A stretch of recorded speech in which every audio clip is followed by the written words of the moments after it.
Siap, terima kasih sebelumnya. Saya izin menyapa kita semua sekali lagi yang ada di sini. Assalamualaikum warahmatullahi wabarakatuh. Waalaikumsalam warahmatullahi wabarakatuh.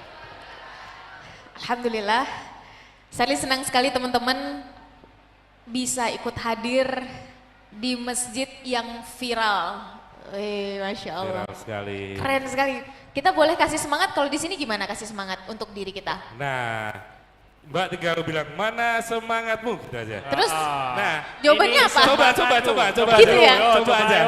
Ini saya dikerjain nih Iya, kayaknya. nih. enggak. Ini kita kembali ke masa-masa anak-anak. kita TPA. Gitu ya? Gitu. Jadi saya bilang mana semangatmu? Harus ada nadanya, Pak. Oh gitu, gimana? Mana semangatmu? Ini Oh, dikasih tahu. Oke, saya coba ya. Oke, coba. Saya coba. Mana semangatmu?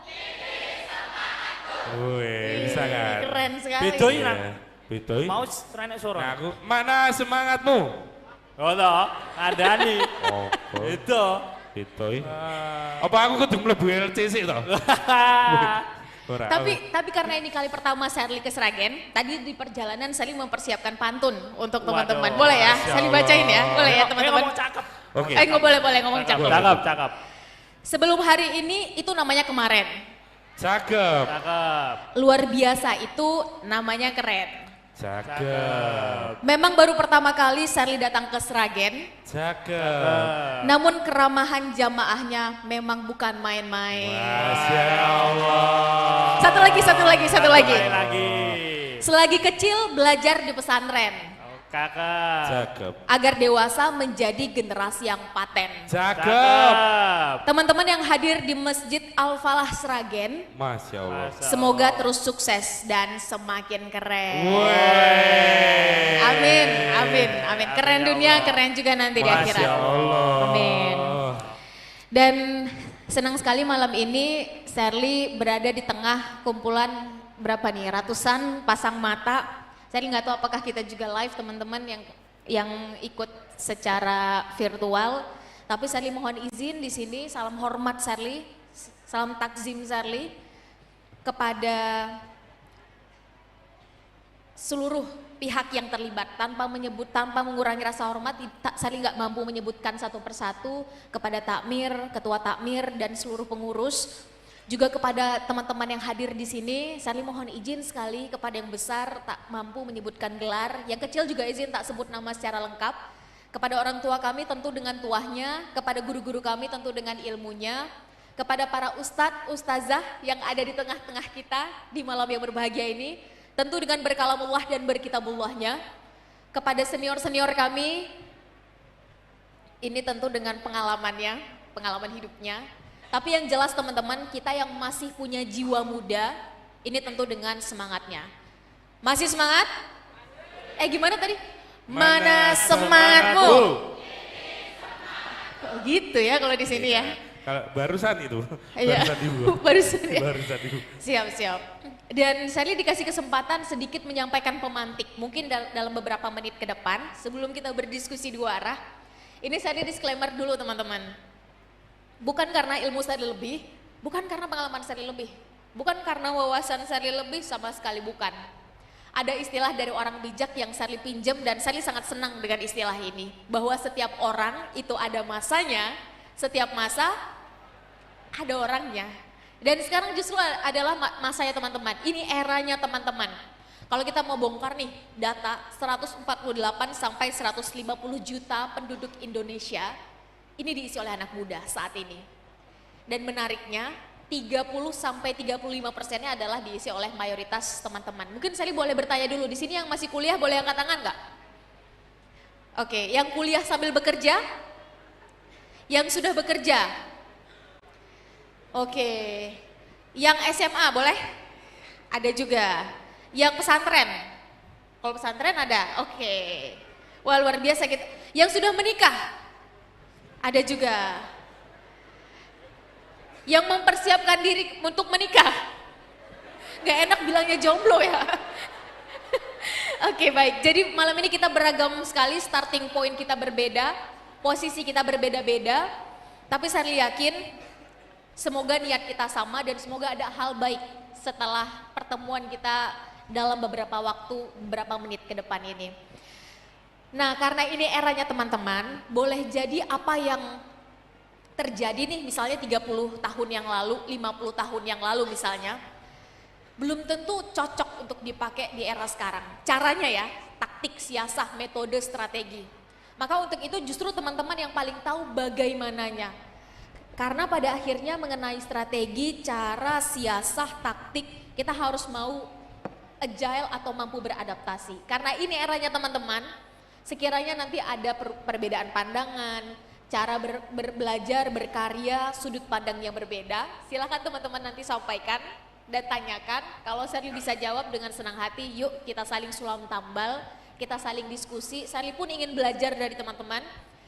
Tapi kalau Sherly belum bisa jawab, Sherly lempar dulu nih ke senior-senior yang ada di sini untuk membantu memberikan perspektif dan sudut pandangnya. Kalaupun Sherly belum bisa jawab juga, Sherly akan tampung sebagai PR. Lain waktu kita punya kesempatan untuk ketemu, baik offline maupun online, insya Allah Sherly akan bawa jawabannya. Nah, teman-teman izinkan Sherly memulai sesi di awal ini dengan satu pertanyaan. Siapa yang di antara kita nih, yang sudah nggak merasa muda lagi? Sherly angkat tangan loh ini.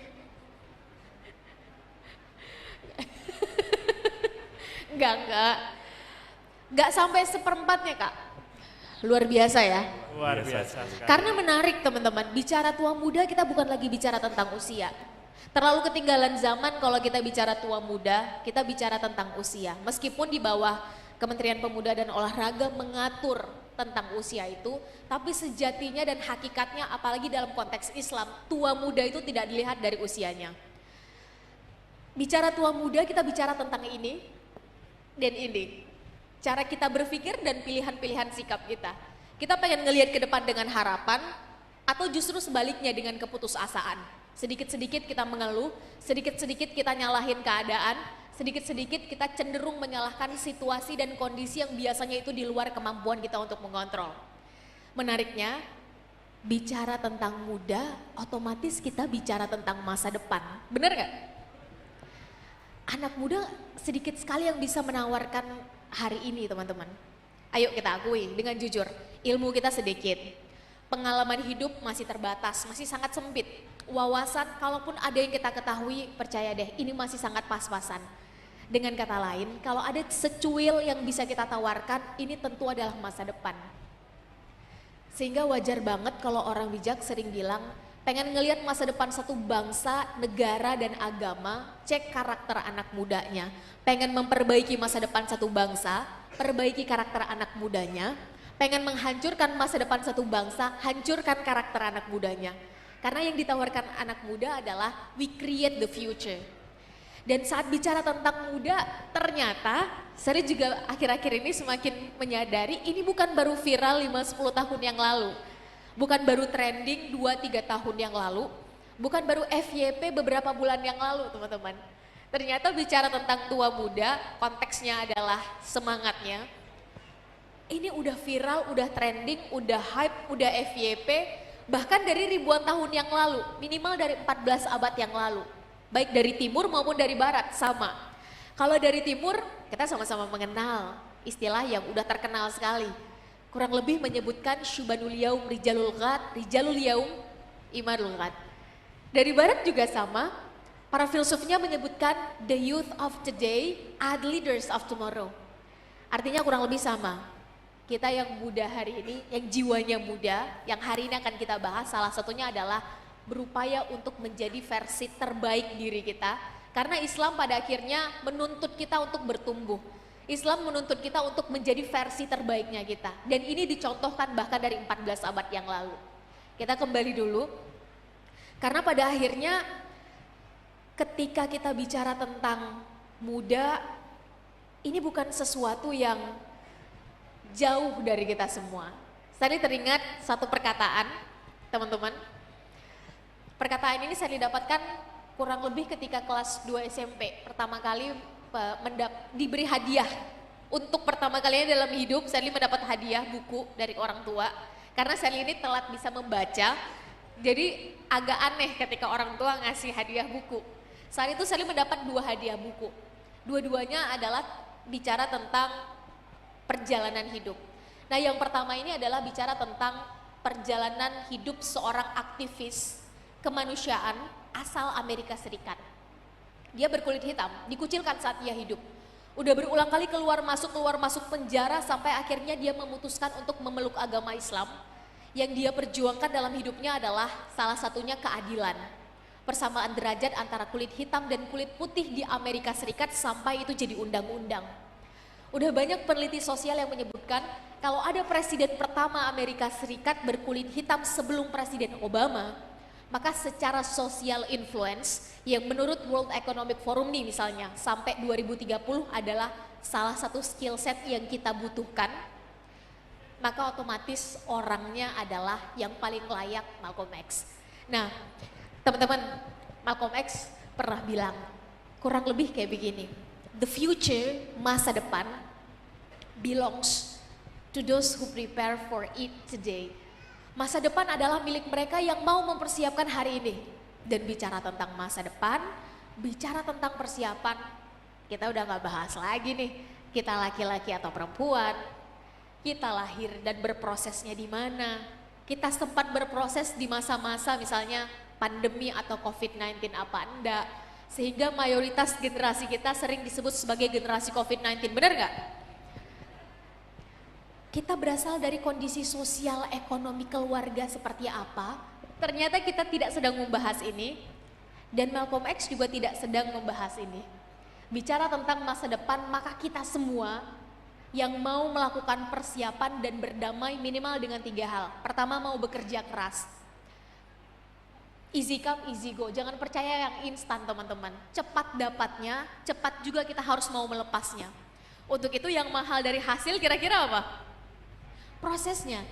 Mungkin sesekali kita gagal atau seringkali kita salah, gak ada masalah teman-teman.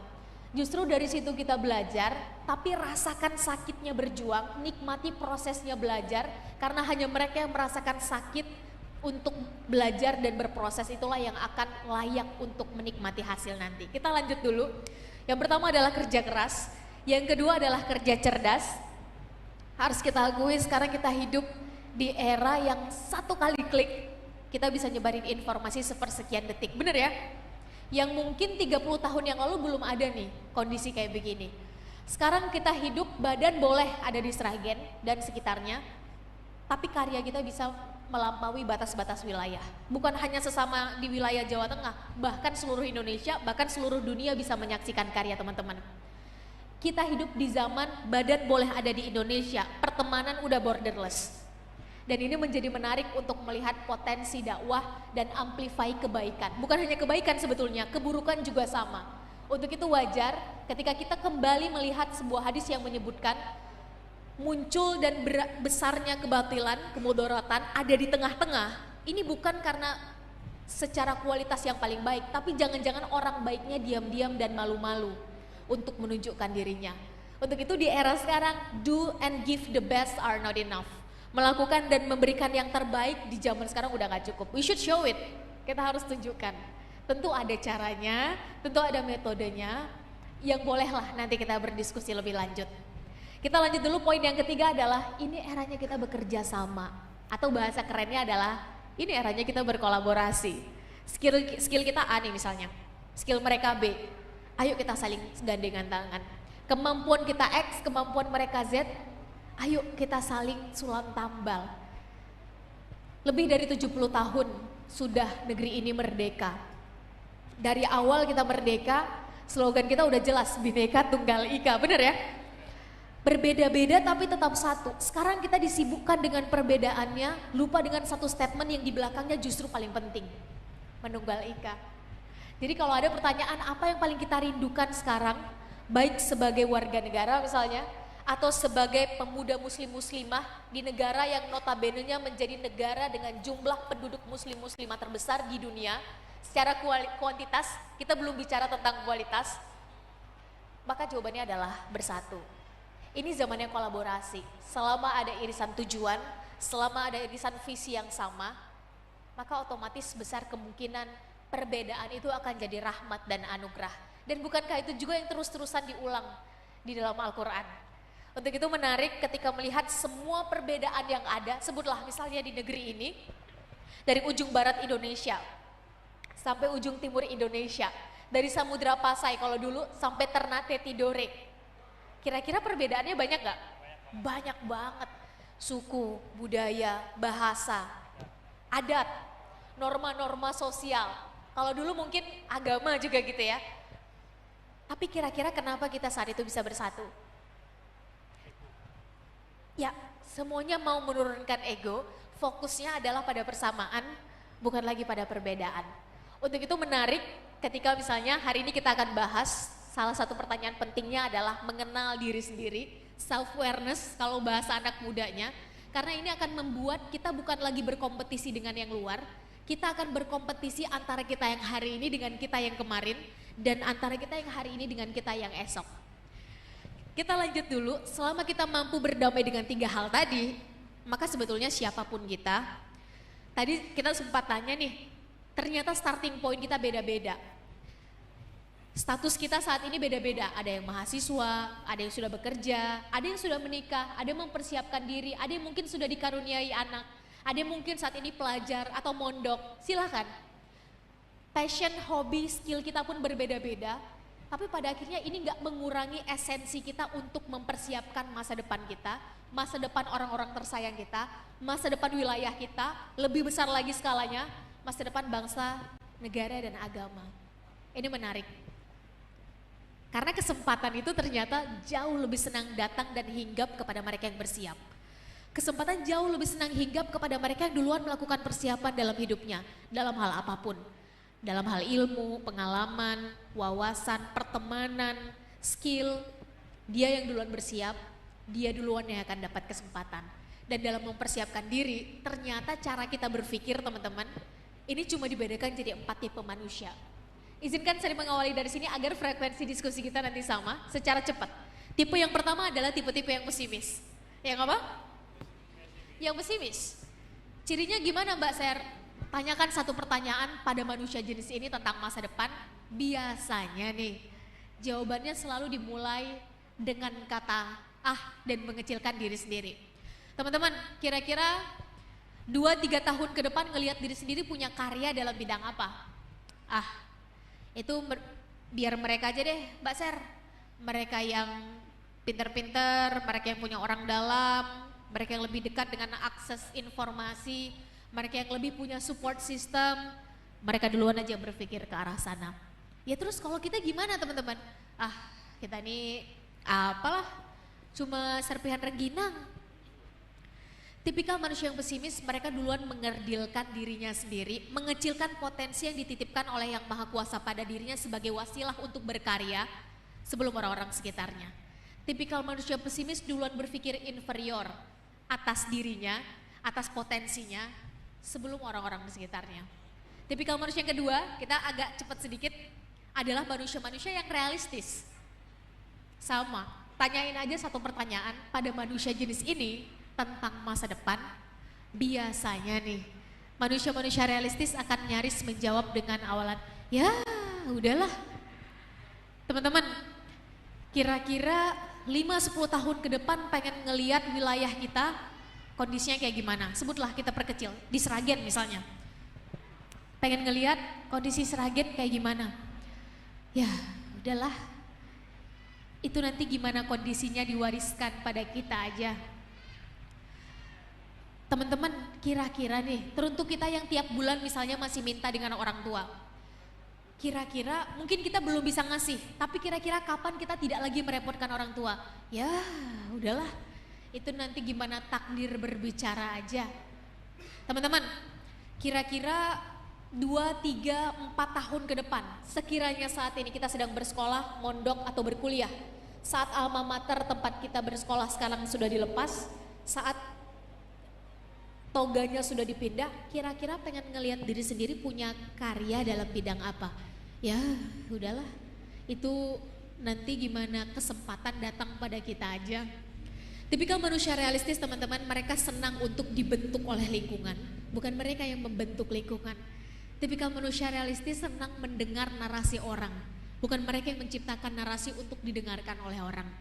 3 kata yang biasanya akan menghancurkan manusia tipikal kayak begini adalah apa? Kata orang. Apa kata orang? Syukur orang-orang yang ada di sekitar kita selalu ngedukung, selalu nge-support apa yang menjadi target, visi, goal, cita-cita, apapun kita menyebutnya. Tapi gimana kalau enggak? Bukankah enggak semua orang dikaruniai support system dan orang-orang yang mendukung cita-citanya?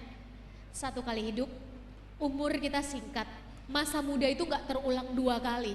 Waktu enggak akan nunggu kita siap, habis untuk dengerin apa kata orang aja. Yang jadi target, goal, visi dalam hidup kita, ini enggak ada yang mendengar. Kita lanjut dulu, tipikal manusia yang ketiga naik 1 tingkat lebih tinggi, manusia-manusia yang optimis. Sama, tanyain aja satu pertanyaan pada manusia jenis ini tentang masa depan. Biasanya manusia optimis akan tetap menyisakan ruang, space, sekecil apapun untuk tetap berpikir positif. Apapun kondisinya, kayak gimana pun situasinya. Teman-teman kira-kira 5-10 tahun ke depan pengen ngelihat diri sendiri kondisinya kayak gimana? Mbak Ser, sekarang kita bolehlah seorang mahasiswa, bolehlah kita sekarang bekerja di titik-titik misalnya. Kami sekarang adalah siswa Kak Serly. Sekarang duduk di kelas titik-titik. Udah punya usaha Kak Ser, omset per bulannya sekian, omset per tahunnya sekian. Tapi 10 tahun ke depan, karena kita punya passion dalam bidang, ini hanya contoh saja ya, dalam bidang entrepreneur misalnya. Maka saat itu omset per tahun, ya namanya juga baru mulai Kak, ya omset per tahun 1-2 M dulu deh. Amin. Amin ya Allah. Berat kayaknya bilang amin Mas. Aku banter banget ya. Aku banter. Amin. Saat itu kita udah membuka lapangan kerja Kak di kampung kita, di wilayah kita, belum banyak sih Kak. Ya minimal 30-50 lapangan kerja untuk anak muda seusia kita sudah kita buka. Kita pengen ngelihat saat itu bahwa lebih banyak lagi anak muda yang saling memberdayakan anak muda di sekitarnya. Amin.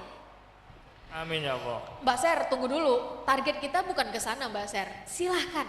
Target kita dalam dunia kepenulisan. We fight for it, silahkan. 10 tahun ke depan kita udah ngelihat kita punya karya Mbak Serly yang bukan hanya beredar di Indonesia.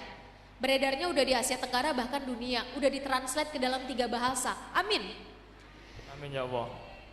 Pada akhirnya teman-teman, manusia yang optimis, saat banyak orang bilang, ngapain sih Ser, halu, ketinggian cita-citanya, gak usah punya visi besar-besar lah.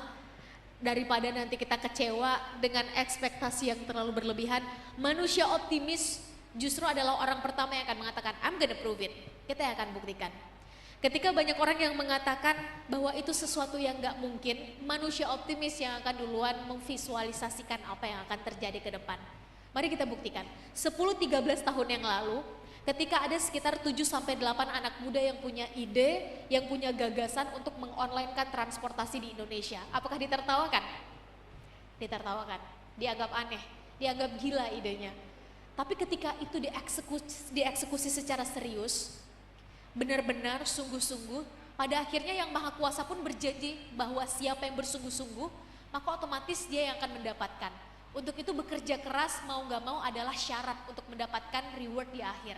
Reward dan punishment adalah salah satu kuncinya. Basyiro wa naziro, enggak dapat di dunia, pada akhirnya janjinya adalah kita dapat di akhirat, kan gitu ya. Untuk itu menarik, untuk melihat konsep optimis ini bukan hanya melihat optimis di dunia, tapi ada sesuatu yang kita perjuangkan lebih dari sekedar kehidupan yang ada di dunia. Habis ini akan kita bahas, tapi pada akhirnya di tangan manusia optimis, realitas sosial itu diciptakan teman-teman. Bukan lagi ditunggu. Momentum itu dibuat bukan lagi dinanti. Kita lanjut dulu yang terakhir, yang keempat. Ini naik 1 tingkat lebih tinggi, manusia-manusia yang progresif. Teman-teman, yuk jujur yuk. Gak semua hal yang kita pikirkan bisa kita lakukan, bener gak? Bener sekali. Ya? Gak semua ide dan kreativitas itu bisa kita eksekusi, apalagi sebagai anak muda. Kreativitasnya kemana-mana, tapi saat dieksekusi ada aja batasan, ada aja tantangan, ada aja aturannya. Baik tertulis maupun gak tertulis. Mari kita buktikan. Sebagai mahasiswa, ada namanya Teran Kampus. Bener ya? Teruntuk kita yang sudah bekerja, Ada namanya aturan institusi atau lembaga tempat kita bekerja. Sebagai makhluk Tuhan, makhluk ilahi.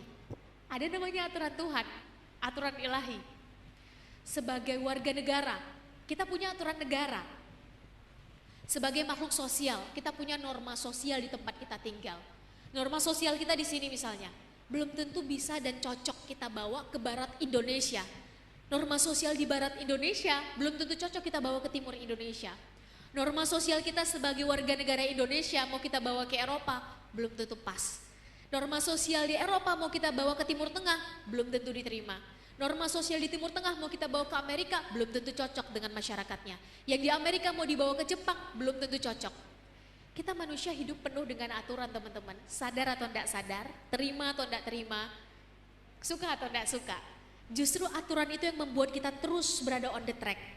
Nah mereka yang progresif, kayak gimana pun kondisi menghimpit, situasi menjepit, mereka akan terus keep going, keep moving, keep learning, keep doing, keep growing.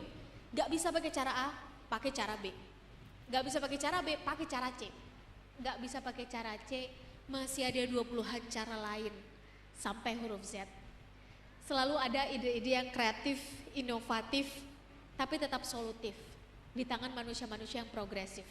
Dan menariknya, hanya akan ada dua hal yang terjadi pada manusia jenis ini. Pertama perubahan, kedua pembaharuan. Teman-teman, gak ada alasan sebetulnya bagi kita nih yang merasa punya jiwa muda, gak ada alasan untuk duduk di tangga kedua. Gak ada dalam kamus hidup anak muda duduk di tangga pertama ini gak ada. Dan menariknya Mas, tadi yang angkat tangan itu gak sampai sepertiga bahkan seperempatnya. Artinya sebetulnya kita yang hadir di sini gak ada dalam kamus hidup kita untuk duduk di tangga pertama. Satu-satunya tangga yang pantas untuk kita adalah tangga ketiga. Optimis ngelihat ke depan, pelan-pelan kita naik satu level lebih tinggi. Tapi pertanyaannya adalah kira-kira nih, selama ini cara kita berpikir ini dibentuk secara tidak langsung, ini diwarnai dengan tangga yang mana nih, kan gitu ya. Kita dibiasakan untuk menyelesaikan masalah dari tangga yang mana. Ini menarik, seorang filsuf dari Timur Tengah pernah mengatakan, kurang lebih begini, gak mungkin ada perubahan bisa terjadi, perubahan besar, tanpa di belakangnya ada derap langkah anak muda, gak mungkin. Karena semua syarat perubahan itu adanya pada anak muda. Terus syaratnya apa aja Mbak Ser? Minimal ada 4 yang disebutkan. Kita coba cek secara cepat ya.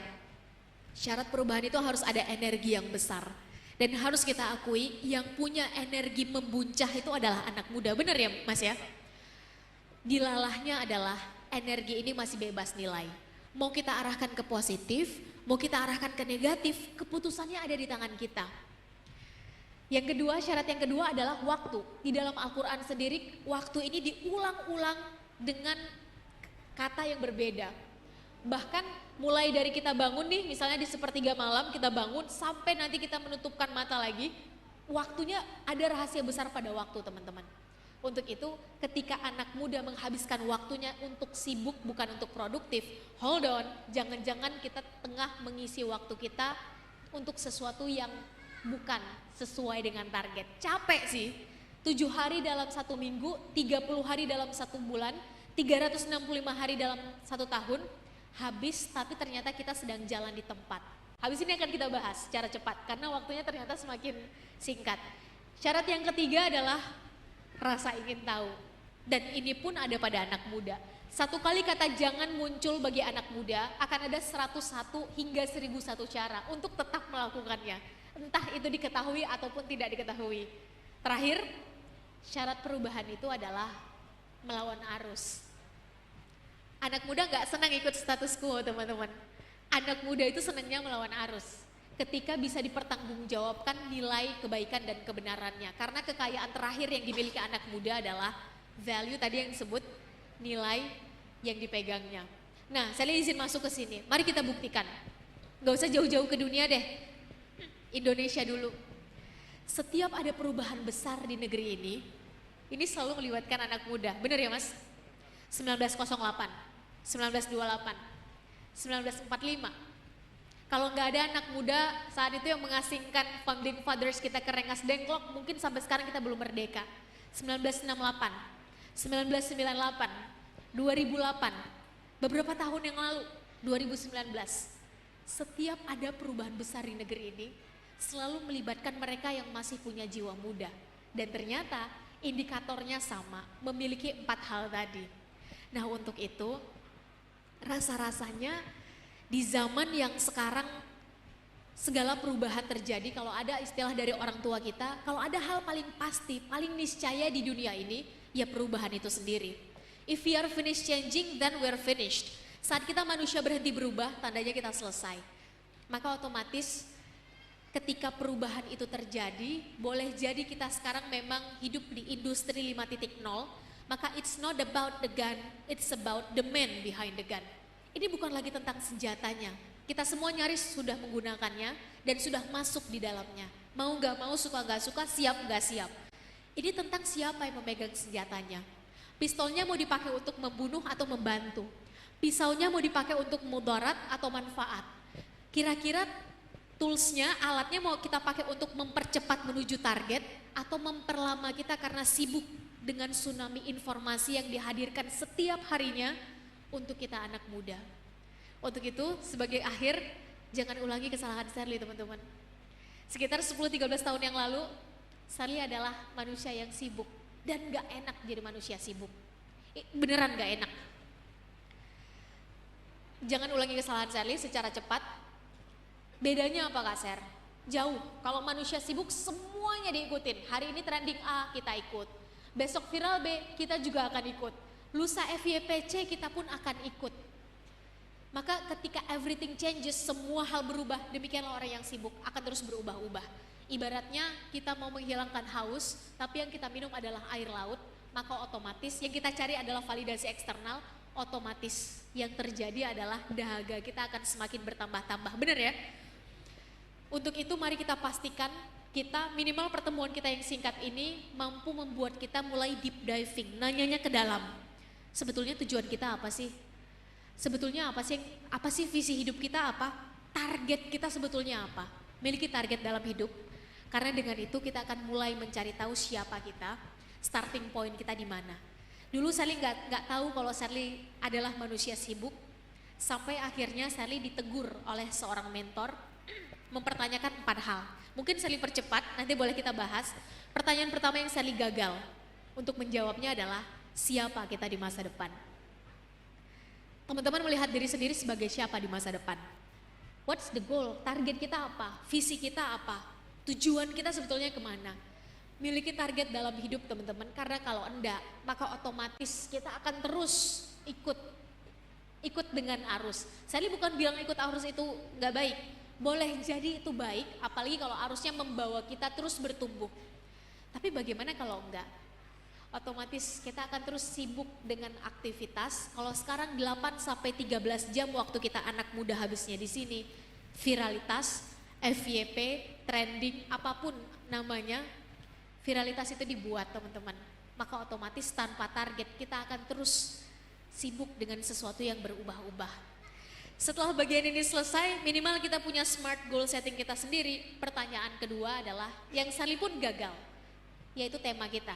Siapa kita sekarang? Starting point kita di mana nih? Karena boleh jadi tujuan kita sama-sama mau ke Eropa misalnya. Tapi yang satu berangkatnya dari Indonesia, yang satu berangkatnya dari Afrika. Pertanyaannya, rutenya sama nggak? Jelas berbeda. Kita semua tentu yang hadir di sini, kalau kita semua meyakini akan ada kehidupan sesudah kematian, otomatis kita semua berharapnya kan adalah masuk surga ya Mas ya, kecuali ada yang mau masuk neraka. Boleh jadi tujuan kita sama, tapi cara kita menuju ke sana kan beda-beda ya Mas, sesuai dengan bidang dan kapasitas kita masing-masing. Miliki self-awareness, kenal dengan siapa kita, minimal kita punya analisa SWOT, tahu kelebihan kita apa, tahu kekurangan kita apa, kira-kira kesempatan apa sih yang masih bisa kita eksekusi dan tantangan saat mengeksekusinya seperti apa. Dalam hal ini saya ingin sampaikan, kalau Gartner bilang teman-teman ada 8 kecerdasan pada manusia, maka kita semua punya kecerdasan itu. Hanya saja ada yang unggul dalam hal kreatif, lemah dalam hal linguistik.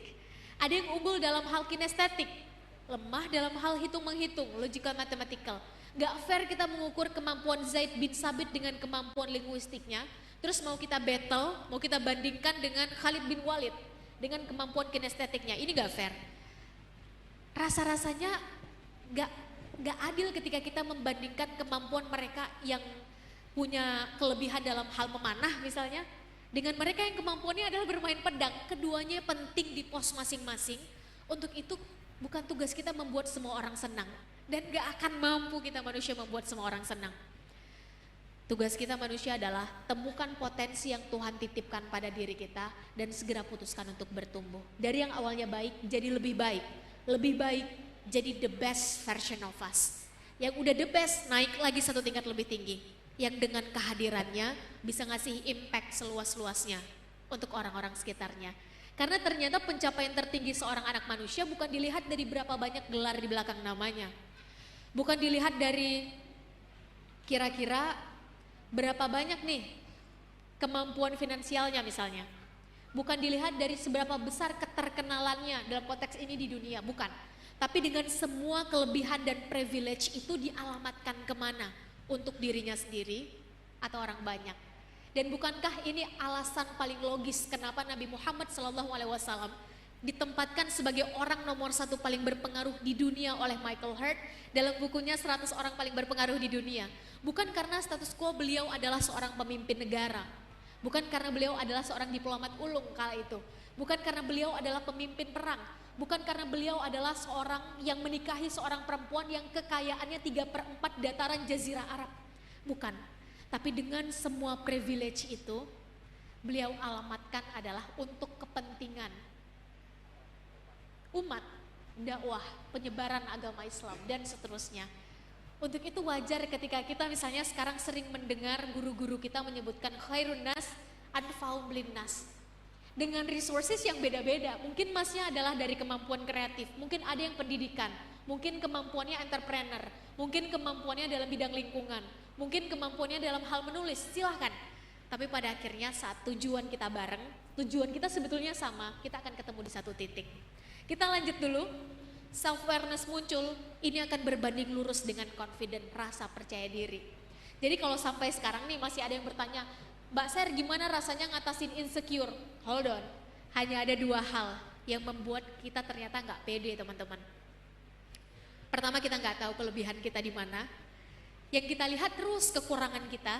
Yang kedua kita jauh lebih sering dieksploitasi oleh orang-orang sekitar kita atas kekurangan kita. Kamu sih Sherly nggak bisa titik-titik. Coba tuh lihat anak tetangga. Kita jauh lebih sering dijudge dan dihakimi atas kekurangan kita. Bukan dilihat dan diberitahu atau menggali, mencari tahu potensi kita ada di mana. Kita lanjut dulu. Pertanyaan ketiga yang Sherly gagal adalah how. Gimana nih? Ini tentang eksekusinya teman-teman. Ini tentang bagaimana kita memecah itu menjadi sesuatu yang konkret. Target kita di sini. Silahkan, mungkin target kita beda-beda. Tapi sekarang kita posisinya di sini. Gapnya jauh nih, skillnya masih banyak yang harus kita pelajari. Networknya masih banyak yang harus kita gali. Pecah target 5 tahun jadi target tahunan. Hafalannya butuh berapa lagi? Pecah itu menjadi target tahunan, tahunan bulanan, bulanan mingguan, mingguan harian. Jadi semua aktivitas dan keputusan yang kita ambil boleh jadi berbeda. Seorang entrepreneur mungkin kebutuhannya adalah memperluas network. Seorang yang mau memberi kontribusi dalam bidang keilmuan dan pendidikan mungkin harus melanjutkan ke jenjang yang lebih tinggi dalam konteks pendidikan formal. Silakan.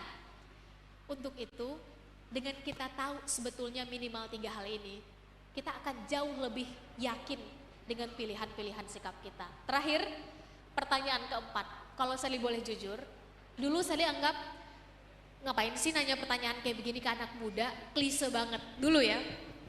Tapi semakin kesini Sally semakin sadar dengan segala kekurangan, ternyata esensi paling utama ada di pertanyaan keempat. Kita pengen ninggalin apa untuk generasi sesudah kita? Karena kembali ke poin awal, setiap orang itu ada masanya, setiap masa pun ada orangnya. Waktu kita terlalu berharga untuk sekedar kita habiskan bermain-main dan bersenang-senang semata. Sebagai penutup izin mengutip perkataan salah seorang guru besar bangsa, Buya Hamka teman-teman, yang pernah bilang kurang lebih begini. Kalau hidup hanya sekedar hidup, kata Buya Hamka, maka kerbau juga hidup. Kalau hidup hanya sekedar bekerja, makan, bermain-main, bersenang-senang, maka kera di hutan juga melakukan hal yang sama. Kita manusia dikasih ini dan dikasih ini, hati untuk berempati, social empathy, merasakan apa yang orang lain rasakan, menaruh kaki kita di sepatu orang, memanusiakan manusia yang sayang seribu sayang. Harus kita akui, semua infrastruktur digital yang hadir di era kita itu mempertipis dua hal tadi.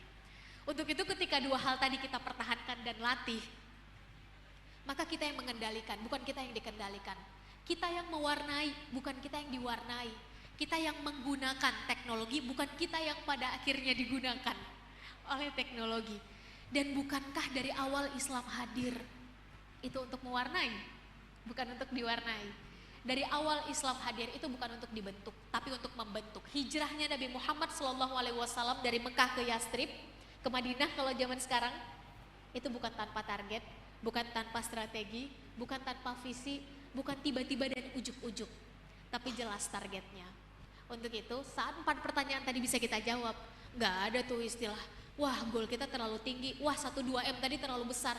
Mungkin cara berpikir kita yang terlalu kerdil, mungkin target kita yang terlalu kecil, mungkin kita yang nggak berani keluar dari zona nyaman kita, mungkin kita yang nggak mau mencoba menggali potensi yang Tuhan titipkan pada diri kita dan menjadikan itu ke versi terbaiknya kita. Yuk berani keluar dari zona nyaman, karena nggak ada kata bertumbuh dalam zona nyaman. Perbesar effort kita, luaskan ikhtiar kita, karena ternyata tugas kita manusia berikhtiar, berdoa, that's it. Selebihnya tetap kita serahkan ke Sang Maha Sutradara. Tapi kalau ada yang bertanya, terus dari mana perubahan itu dimulai, Mbak Ser?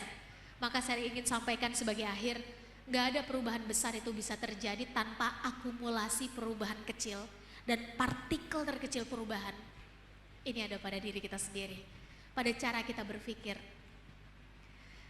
Kata Margaret Thatcher ini sering sekali saya dipakai karena mengubah cara saya berpikir tentang mengubah dan dirubah. Katanya kurang lebih begini, what's your thought, for they become your words. What's your words, for they become your actions. What's your actions, for they become your habits. What's your habits, for they become your character. What's your character, for they become your destiny. In other words, what you think, you become. Perhatikan apa yang kita pikirkan teman-teman. Dia akan keluar menjadi ucapan, menjadi apa yang kita diskusikan sehari-hari. Perhatikan ucapan kita, karena ketika diulang-ulang terus dia bakal jadi action, tindakan, pilihan, keputusan. Perhatikan keputusan kita dari pagi, malam sampai pagi lagi, karena otomatis dia bakal jadi habit yang kalau diulang-ulang dia bakal jadi karakter. Perhatikan karakter kita, karena demikianlah kurang lebihnya realitas sosial yang akan kita hadapi ke depan. Dengan kata lain, apa yang kita pikirkan, demikian kurang lebihnya realitas sosial yang akan kita hadapi ke depan. Dalam Islam kita mengenal istilah kun fayakun. Benar ya? Kun fayakun itu ranahnya yang maha kuasa. Ranahnya kita manusia adalah berusaha dulu, berdoa dulu, baru kita bisa ngomong takdir. Jadi kalau habis ini ada yang bertanya di mana letaknya takdir, kita bisa sama-sama dan tahu jawabannya. Letaknya takdir adalah di batas maksimalnya usaha dan maksimalnya doa kita. Kita usaha dulu maksimal, kita doa dulu maksimal, baru kita serahkan ke Yang Maha Sutradara. Jadi kalau ada orang yang sedikit-sedikit udah ngomong, ya udahlah, itu nanti gimana takdir berbicara aja, tanpa ada usaha maksimal, tanpa ada doa maksimal, ini udah ketahuan. Ini manusia realistis, dia yang dibentuk oleh lingkungan, bukan dia yang membentuk lingkungan. Tetap masa depan itu nggak pasti teman-teman. Jangan percaya sama janji-janji, apalagi janji-janji manis yang palsu, jangan percaya. Masa depan itu nggak pasti. The future is unpredictable, masa depan itu nggak pasti. But the best way to predict our future, cara terbaik untuk memprediksi masa depan kita, let's create it now. Ayo kita buat itu dari sekarang. Ayo kita cicil itu sedikit demi sedikit dari sekarang. Dan orang yang paling bertanggung jawab untuk masa depan kita adalah diri kita sendiri. Bukan orang tua kita, bukan guru-guru kita, bukan ustadz-ustazah kita, bukan dosen kita, bukan atasan kita. Teruntuk kita yang udah punya pasangan, bukan pasangan kita. Kita adalah orang yang paling bertanggung jawab untuk siapa kita di masa depan. Untuk itu masa depan itu didesain. Mari kita pastikan kita ambil bagian, Karena kalau enggak, jangan salahkan ketika masa depan kita didesainkan oleh orang-orang sekitar kita. Saya ditutup, tua muda itu bukan lagi tentang usia, terlalu ketinggalan zaman bicara tua muda tentang usia. Bicara tua muda itu adalah tentang dua hal, ininya dan ininya. Kita akan tua setua keputusasaan kita akan muda semudah harapan kita. Kita akan tua setua keraguan-raguan kita dalam membuat keputusan, kita akan muda semudah keyakinan kita dalam mengambil tindakan. Selama harapan, keyakinan, dan cita-cita itu masih ada di dalam dada, maka kita semua masih selamanya muda. Jangan mau jadi anak muda pengecut. Hidup kita cuma satu kali, mari kita pastikan kita hidup yang berarti. Pada akhirnya akan ada yang berubah, akan ada yang bertahan. Namanya juga hidup penuh dengan perubahan, tapi satu hal yang pasti bahwa harapan, keyakinan, dan cita-cita itu harus terus diperjuangkan. Terima kasih. Masya Allah sekali ya. Sampai do munduk-munduk ya Mas ya. Oke. Seperti kata Bung Karno ya, kita hanya membutuhkan 10 pemuda untuk menggoncang dunia, bukan 10 pemuda untuk menjadi boyband ya. Bener toh? Gue tiba-tiba kok kata-katamu ngono tuh. Tenan lah lo kayak bahas rengas dengklok ngono. Nek dhewe rene di Sumpah Pemuda tahun 28 Oktober kita nggak akan merdeka kawan-kawan. Kowe kira nang kene sedaya mawon ha. Kowe dijajah Belanda, Romusa, Jepang kuwi pokoke. Tapi saiki tok malah do ning Miniso ngopo ngono lho. Nang Miniso lho doane.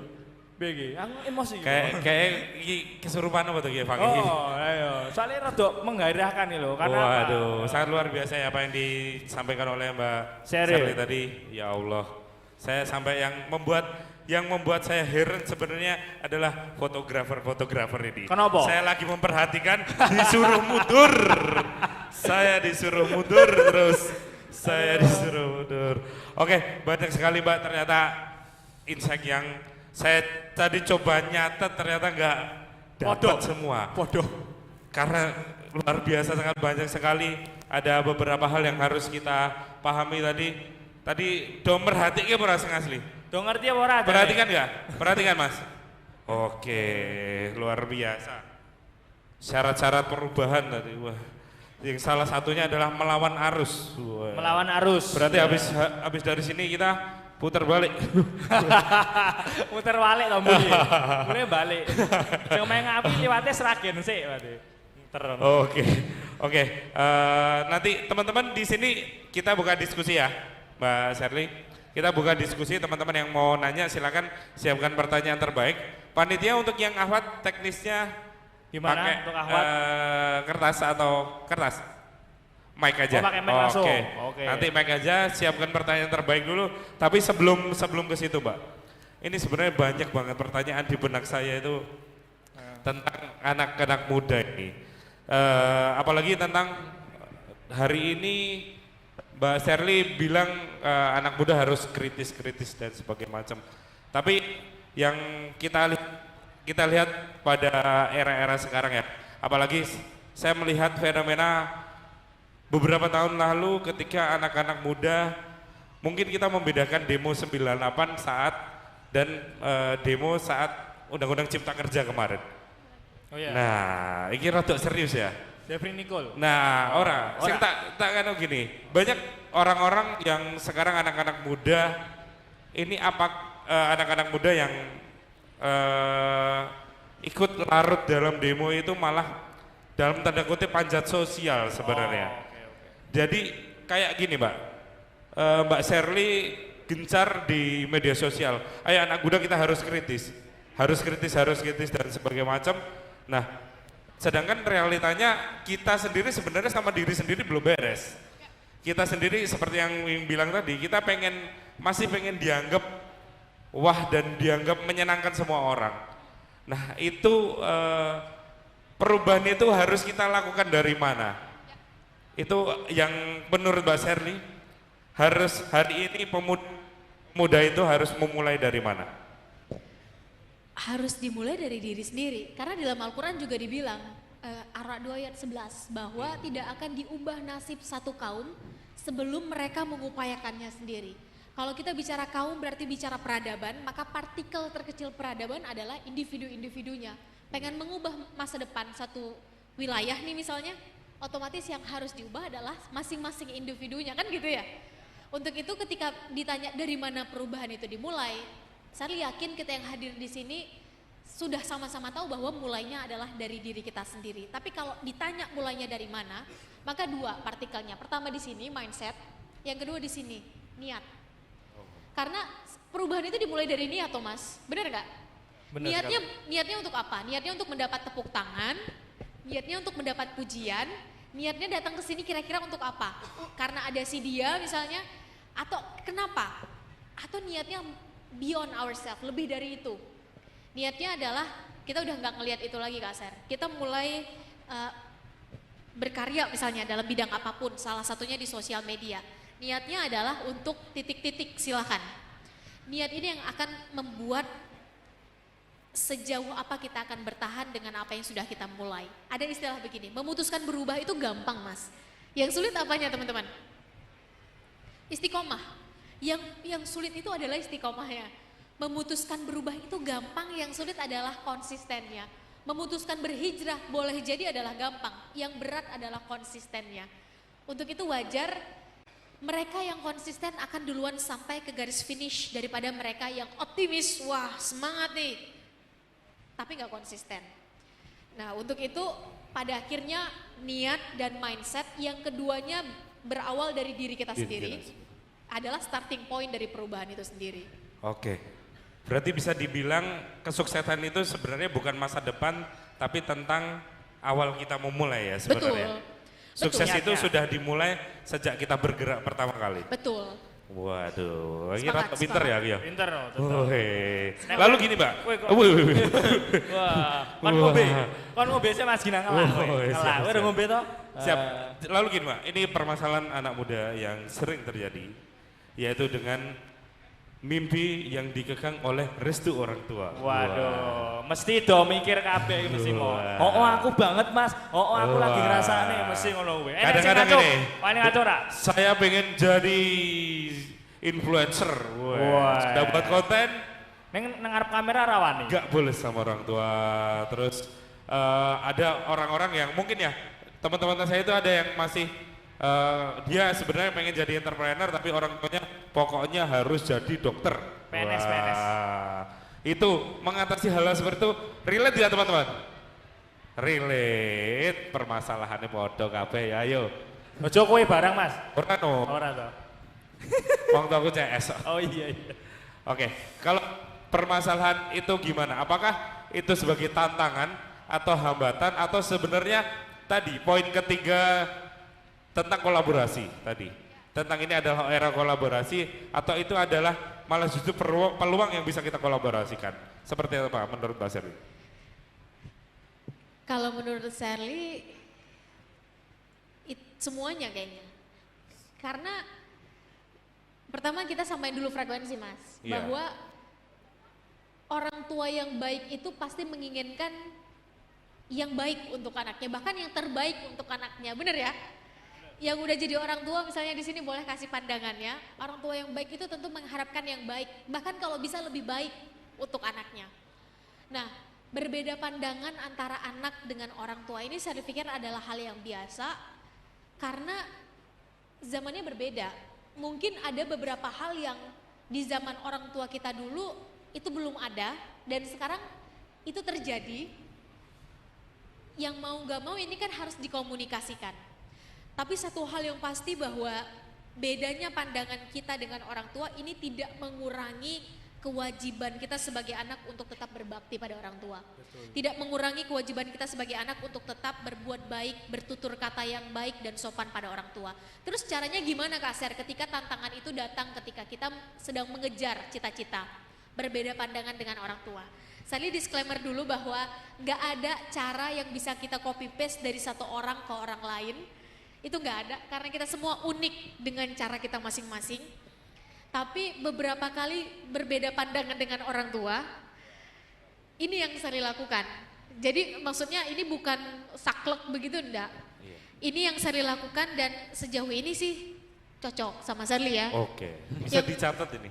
Yang pertama adalah komunikasikan teman-teman. Karena ternyata 85% masalah kita manusia sesama manusia itu adalah komunikasi. Entah kita dengan teman, entah dengan kita dengan yang lebih senior, atau kita dengan orang tua, kita dengan pasangan, kita dengan yang lebih muda, ternyata masalahnya adalah komunikasi. Komunikasi kan sebetulnya target teman-teman adalah apa? Kita maunya mau jadi entrepreneur, tapi orang tua maunya kita masuk ke titik-titik misalnya, berlawanan dengan itu. Sampaikan, kenapa kita mau jadi entrepreneur? Apa sebetulnya target di belakang itu? Bagaimana upaya kita untuk menuju ke sana? Nah, ketika kita menyampaikan dengan orang tua, tentu dengan bahasa yang sopan, tentu dengan bahasa yang baik, dicari waktunya. Ini juga nggak semudah itu, Ferguson. Nggak orang tua langsung, oke, baik silahkan, didukung. Ya nggak begitu juga.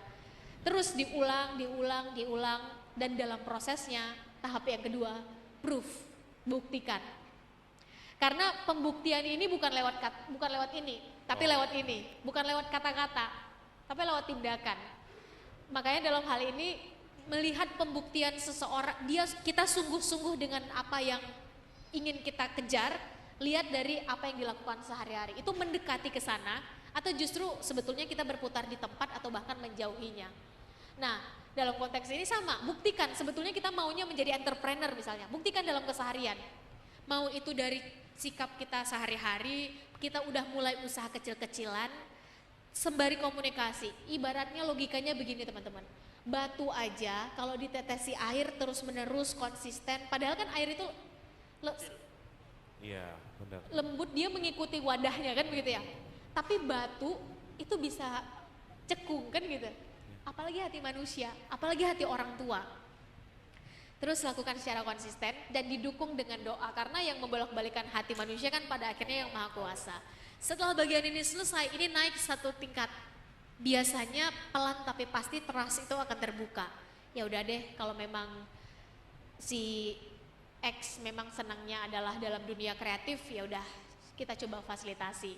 Ya udah kalau memang Sherly maunya adalah ke sana, ya udah coba silakan. Bahkan kalau perlu ambil tanggung jawab, karena cara terbaik mendewasakan seseorang adalah ambil tanggung jawab dan lekatkan diri kita dengan tanggung jawab. Kasih kita waktu 2 tahun, Bu, Bapak, Ayah, Ibu misalnya, maka kita akan coba buktikan bagaimana progres kita di bidang ini. Dengan begitu kita melekatkan diri pada tanggung jawab. Kita nggak bermain-main lagi dengan waktu. Untuk itu, ambil tanggung jawab, proof, buktikan, trust itu pelan tapi pasti akan muncul, dan ketika trust itu muncul, ini justru yang lebih berat, lebih sulit. Jaga kepercayaan itu. Menjaga kepercayaan itu lebih berat daripada mendapatkan kepercayaan. Benar ya Mas? Benar. Ibaratnya orang main bola nih. Bolanya udah dapat, udah sedang kita bawa bolanya. Menjaga. Kita lupa aturannya di mana, batasnya sampai di mana, terus kita bawa terus bolanya sampai keluar batas. Kira-kira yang terjadi apa? Out. Bener, terus kita dapat prit dari wasit, dapat kartu merah atau kartu kuning kan gitu ya. Iya. Untuk itu tahu batasannya sampai mana, menjaga kepercayaan orang-orang yang sudah memberikan itu pada kita, justru adalah tingkatan yang lebih sulit. Karena pelan tapi pasti, ini kepercayaan akan terus bertambah, kepercayaan akan terus meluas. 4 hal ini yang cocok di Sherly. Kalau sekiranya cocok di teman-teman yang saat ini tengah mengalami tantangan yang serupa, silakan dipakai. Tapi kalau ternyata belum cocok, jangan menyerah teman-teman. Setiap kita punya cara yang berbeda untuk meyakinkan orang tua, karena nggak ada 100% cara yang bisa kita copy paste. Iya, benar. Gimana menurut Mas? Tapi berarti malah kuncinya sebenarnya di diri sendiri dulu ya. Jangan-jangan kita pengen jadi entrepreneur nggak tahu tujuannya. Nggak tahu tujuannya atau ikut-ikutan. Nah itu yang Bener seringnya. kan? Sekarang kita pengen jadi content creator nih Mbak Ser, lagi ngetren misalnya. Tujuannya apa? Apakah karena sekarang lagi ngetren? Bagaimana kalau 2-3 tahun, 5 tahun ke depan bukan content creator lagi yang ngetren? Berubah lagi kah? Nah benar. Untuk itu sebetulnya tanya dulu ke dalam, deep diving, tanyanya ke dalam. Sebetulnya target kita apa? Kenapa kita mau itu? Kenapa tujuan kita adalah ke sana?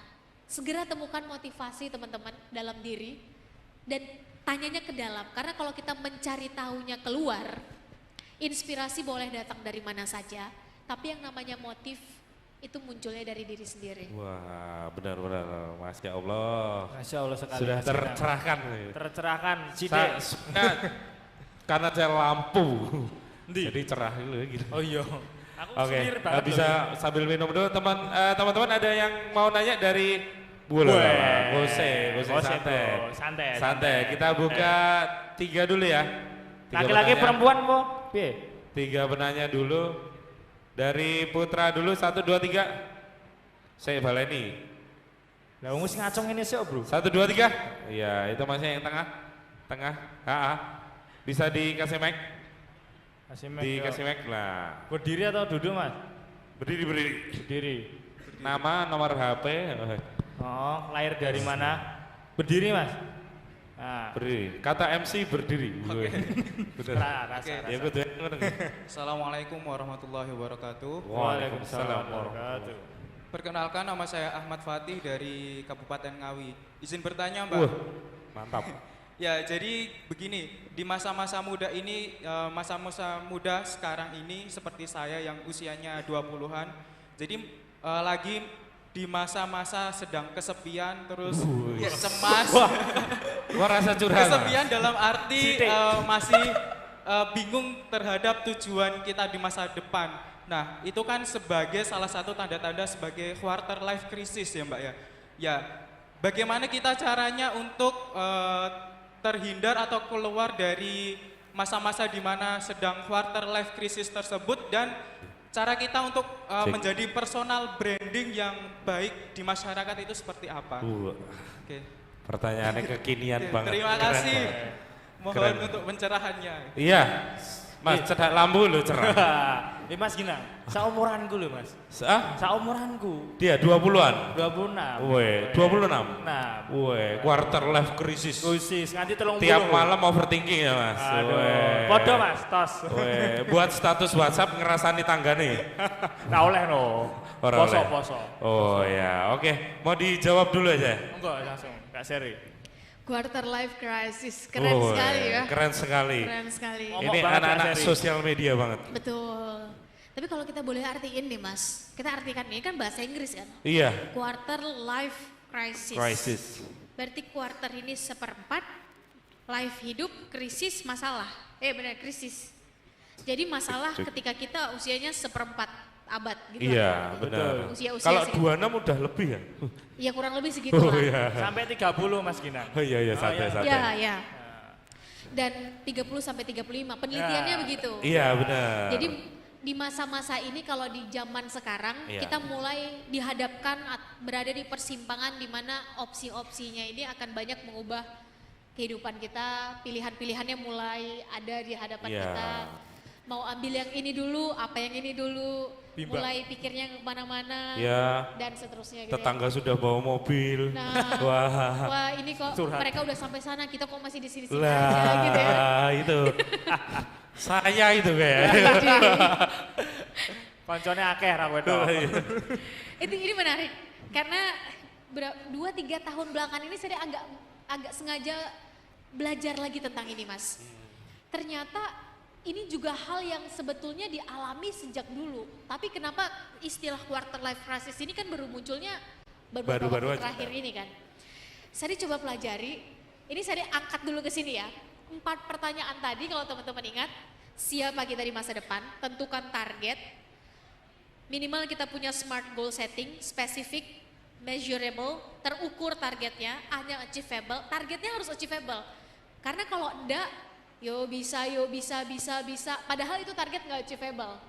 Yang terjadi adalah kita terus aja berusaha ke sana padahal itu target nggak achievable, resources kita terlalu kecil. Atau R-nya realistik, T-nya timely. Nah setelah bagian ini selesai, segera temukan motivasinya tadi, strong why-nya. Yang pertama tadi, siapa kita di masa depan, siapa kita sekarang, starting point-nya, how, gimana caranya, karena saya yakin cara kita beda-beda. Terakhir adalah kita mau ninggalin apa untuk generasi sesudah kita. Semakin kesini Sarli semakin mendapati dengan segala kebodohan Sarli, 4 pertanyaan ini adalah yang paling sering ditanyakan pada anak usia 14-15 tahun sejak zaman Khulafaur Rasyidin. Sehingga wajar, usia 17 tahun cara berpikirnya adalah penaklukan satu wilayah. Wajar wilayah yang mau ditaklukkan gak main-main, Konstantinopel. yang itu ratusan tahun berupaya untuk ditaklukkan. Meskipun ini bukan kerjaan satu generasi, kerjaan antar generasi, butuh kolaborasi antar generasi, tapi usia 21 tahun sudah mampu mengeksekusinya. Usia 25 tahun cara berpikirnya gimana cara mengekspansi satu pasar. Kenapa bisa demikian? Karena 4 pertanyaan tadi yang berusaha untuk dijawab dari dalam, sehingga kita melayakkan diri dengan skill set yang dibutuhkan guna menuju target tadi. Jangan-jangan kita masih terus, ini sebetulnya apa ya? Kalau tadi bahasanya kesepian, lonely gitu ya. Banyak sih kita berteman, tapi kok ngerasanya sendiri, kok kita merasa cemas, orang udah sampai sana, orang udah misalnya tadi masnya bilang, kok udah bawa mobil, tabungannya udah sekian, portfolionya udah sekian gitu. Jangan-jangan selama ini kita nggak menentukan target kita sebetulnya apa, tujuan hidup kita sebetulnya kemana. Sehingga ketika kita buka lagi misalnya, oh ternyata kawan kita yang X atau yang Y atau si Z udah sampai sana ya, oh udah diterima di sini ya. Karena kitanya nggak punya target, kitanya nggak punya alat ukur orang yang kita pakai untuk mengukur diri kita sendiri, wajar teman-teman. Rumput tetangga akan terus terlihat lebih hijau dari rumput yang saat ini tengah kita semai. Miliki alat ukur kita sendiri, tentukan targetnya dari sekarang, karena if we cannot measure something, we cannot improve it. Kalau kita nggak bisa mengukur sesuatu, sulit bagi kita untuk bisa mengimprove-nya. Untuk itu, tentukan targetnya, dan target ini kejarnya ke dalam. Sebetulnya apa sih yang kita kejar? Mau bilang dalam hidup, mau dalam 10 tahun ke depan, silahkan. Mungkin cara berpikir kita beda-beda. Kak, target kita sekalian aja nanti, kehidupan sesudah kematian, silahkan. Kak, namanya kita sekarang masih berpikir tentang ada waktu yang harus kita habiskan sekarang di dunia, yang ini harus kita isi dengan karya karena ini yang akan kita pertanggungjawabkan. Silakan. 15 tahun, 10 tahun, berapa periode waktu yang kita butuhkan? 5 tahun, targetnya apa? Kayaknya kita bukan di bidang entrepreneur, Kak. Kayaknya kita di bidang digital content. Silakan, targetnya kemana? Karena pada akhirnya kapasitas kita berbeda-beda. Karena pada akhirnya kelebihan kita beda-beda, teman-teman. Kalau kita bahkan gak mampu mendefinisikan tujuan, target, dan goal kita apa, wajar. Kita akan terus muter-muter di situ aja. Kita akan terus ngeliat target orang adalah bagian dari target kita. Kita akan terus meng-copy paste itu.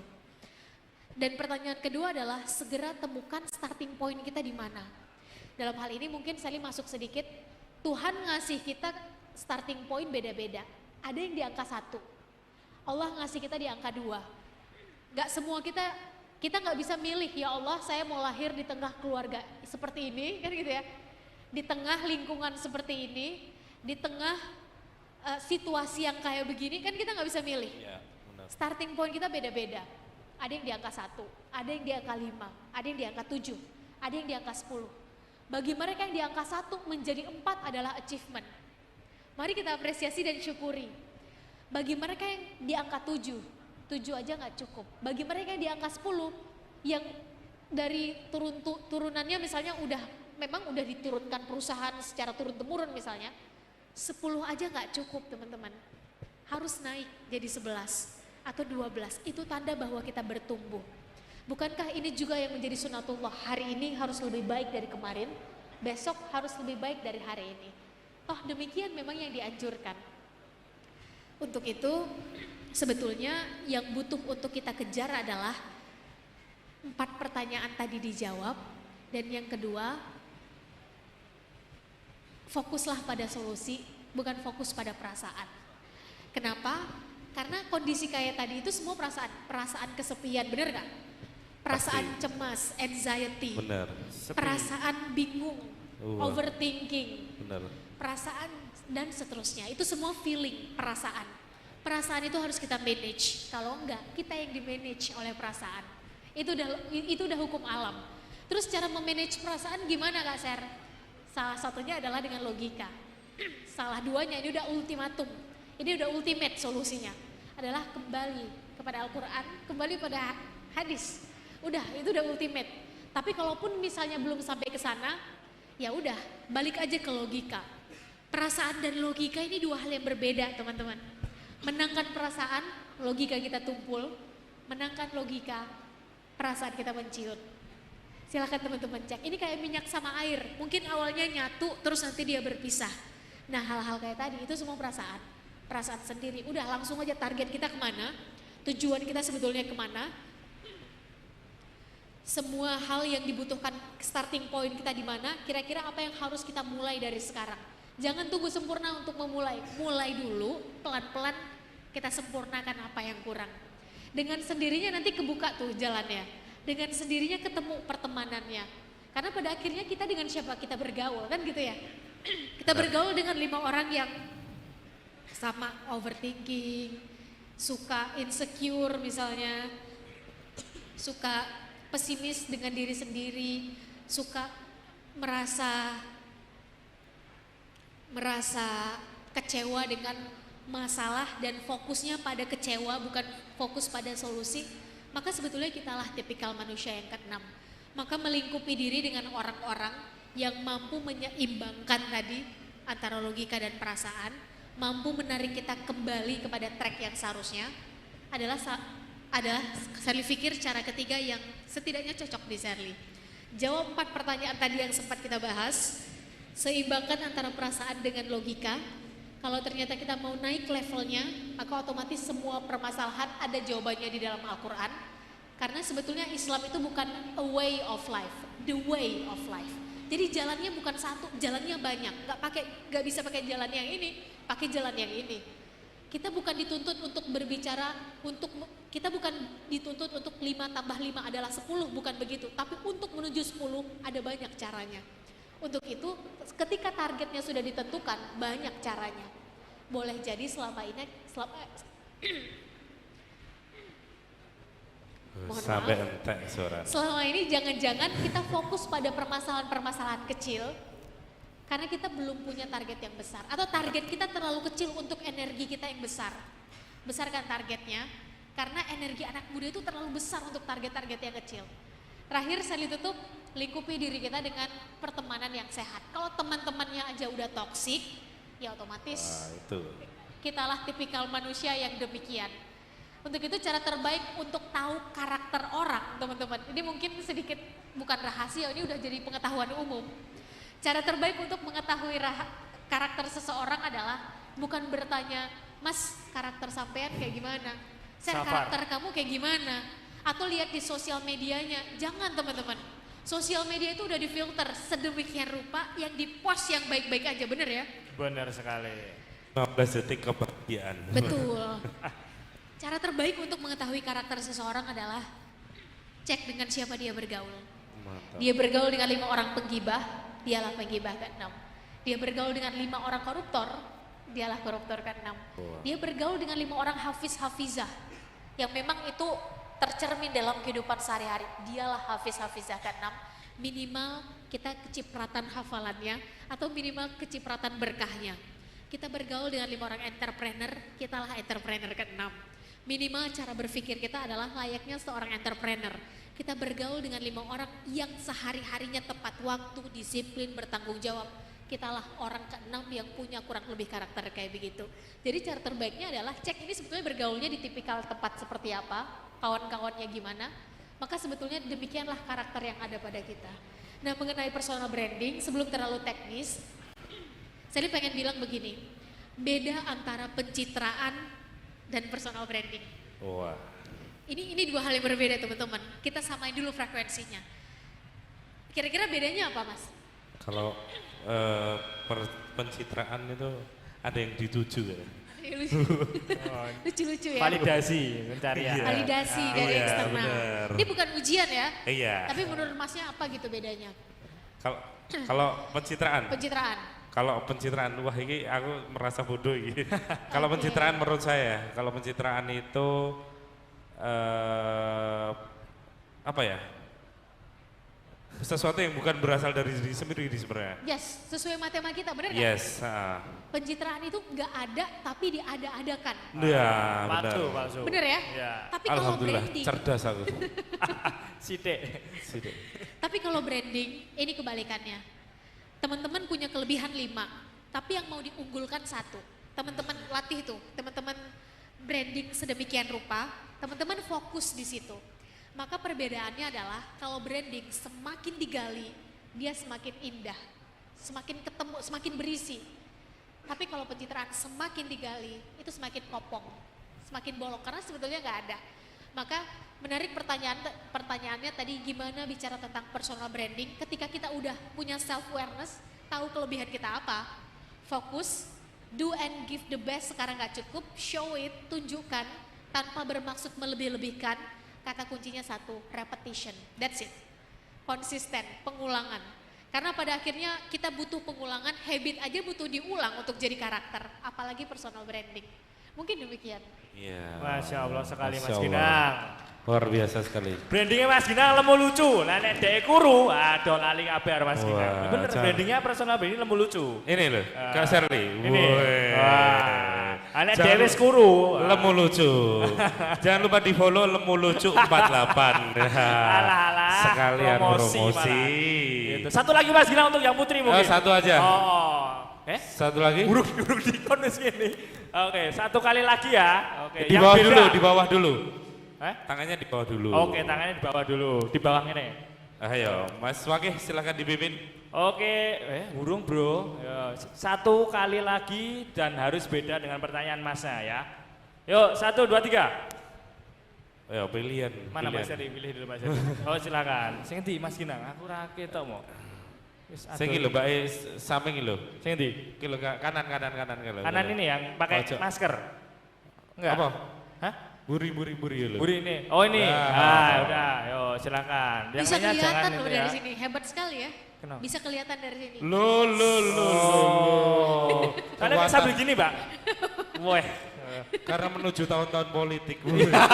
Kekuatan analisa dibutuhkan ini. Siap, Biar bisa quick count. siap. Silakan Pak. Silakan Kak. Oke. Lagi diketik do banget. Atau Sithik mau wae ya. minta doa restu orang tua dulu. Suwe tenan iki kok. Suwe tenan dadak nganggo notaris Ya? barang ya. Aku wis awake jurasi iki. Lah ngopo? Tes suara saya masuk ya? Masuk. Masuk Pak Mbak Eko. Yanti. Sebelumnya perkenalkan nama saya Rahma Dewi Arifah. Saya sekarang semester 6 di Universitas 11 Maret. Izin bertanya kepada Kak Sherly. Sebelumnya saya mengucapkan terima kasih banyak atas materinya yang sangat menginspirasi sekali. Saya ada 2 pertanyaan Kak. Yang pertama tentang bagaimana supaya kita bisa balance. Kita kan sebagai pemuda juga harus respect dan bertanggung jawab terhadap keadaan sekitar, permasalahan sekitar. Tapi kita juga punya mimpi yang kita harus memperjuangkan itu, seperti itu. Itu yang pertama. Kemudian yang kedua, saya ingin tahu apakah Kak Sherly pernah berada di titik terendah, yang mana titik terendah itu menjadi titik balik keberhasilan Kak Sherly saat ini, seperti itu. Terima kasih. Oke, terima kasih. Jadi saya jawab ya. Mbak Sherly. Salah. Mbak Sherly. Ini ada 2 tadi baru 1, Mbak. Mbak, ada 2 kan? Udah semua? Sudah. Udah, berarti 1 dulu Mbak Sherly. Singkat dulu Mbak Sherly. Saya Ya. Yang kedua tadi titik terendah. Yang pertama tadi apa Mbak? Balance ya? Iya, supaya kita bisa balance, Balance, Kak. mengejar Balance. mimpi dan kita bisa respect dengan keadaan sekitar, seperti itu. Wah menarik ini. dewasa sekali. Wih. Kowe ora toh? Aku lah, aku kekanak-kanak. Tapi ini panitia luar biasa ya. Ada tulisannya. Oke. Wes ngono tok wae sih.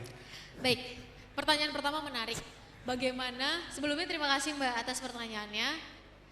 Saya izin langsung menjawab. Pertanyaan pertama adalah gimana agar bisa balance, seimbang antara mengejar target, mimpi, goal, cita-cita, apapun kita menyebutnya, dengan bertanggung jawab dengan diri sendiri gitu ya. Saya ingin sampaikan kenapa harus dibenturkan, kenapa nggak bisa berjalan berbarengan. Mereka yang memperjuangkan cita-citanya adalah yang bertanggung jawab sebetulnya untuk dirinya sendiri. Karena satu penelitian, mungkin saya mulai dari sini. Satu penelitian yang meneliti namanya Corley. Penelitian ini dilakukan kepada 250 orang, mereka yang dengan satu standar yang disebut sukses bagi mereka ya. Sukses itu kan definisinya beda-beda ya. Nah, standar suksesnya dalam penelitian ini sudah ditentukan. Kemudian melihat ternyata orang yang berhasil reach the target, mereka yang berhasil mencapai goal dan targetnya, ini minimal punya 7 kebiasaan yang sama. Secara cepat hal pertama yang pasti dimiliki adalah punya target. They always start from the end. Orang yang sukses menurut si penelitian ini, menurut si researcher ini, pasti punya target. Sulit bagi kita menentukan ini mana yang sukses, mana yang enggak, kalau bahkan targetnya aja kita nggak punya, mimpinya aja kita nggak punya. Untuk itu, buat dulu targetnya apa. Nah, untuk itu, ketika kita udah punya target, pelan-pelan kita akan cicil, kira-kira skill apa yang kita butuhkan. Ada 7, ternyata yang kedua adalah fokus, yang ketiga adalah mampu mengelola waktu, time management. Dan bukankah itu adalah bukti kita bertanggung jawab dengan diri kita sendiri. Salah satunya pada akhirnya akan ketemu nanti bertanggung jawab terhadap quotes unquotes finansial, kan gitu ya. Saya nggak tahu arah pertanyaannya kemana, tapi kalau yang dimaksud adalah bertanggung jawab terhadap finansial, kita mulai tidak lagi bergantung dengan secara finansial pada orang tua dan seterusnya, maka sebetulnya itu adalah salah satu ciri indikator atau tanda bahwa kita bertumbuh dan mulai mendekati dengan target, apapun target kita. Karena mau nggak mau, suka nggak suka, bertanggung jawab, disiplin, mandiri, jujur, berintegritas, itu adalah karakter seorang muslim. Itu nilai-nilai Islam, teman-teman. Menarik, Muhammad Abduh pernah bilang begini, seorang filsuf dari Timur Tengah. Saya pergi ke barat, katanya, saya menemukan begitu banyak Islam, tapi sedikit sekali muslimnya. Saya pergi ke timur, saya menemukan begitu banyak muslim, tapi sedikit sekali Islamnya. Artinya apa? Islam itu bukan sesuatu yang hanya sekedar diucapkan atau sekedar dihafal, bukan. Saya bukan bilang bahwa yang diucapkan dan dihafal itu gak baik, itu baik. Tapi ternyata implementasi dalam diri kita yang justru jauh lebih penting dan menunjukkan siapa kita. Seberapa besar kita bertanggung jawab dengan minimal diri kita sendiri. Atau dengan, kalau kita berorganisasi berarti dengan amanah kita di organisasi. Kalau kita adalah seorang mahasiswa berarti dengan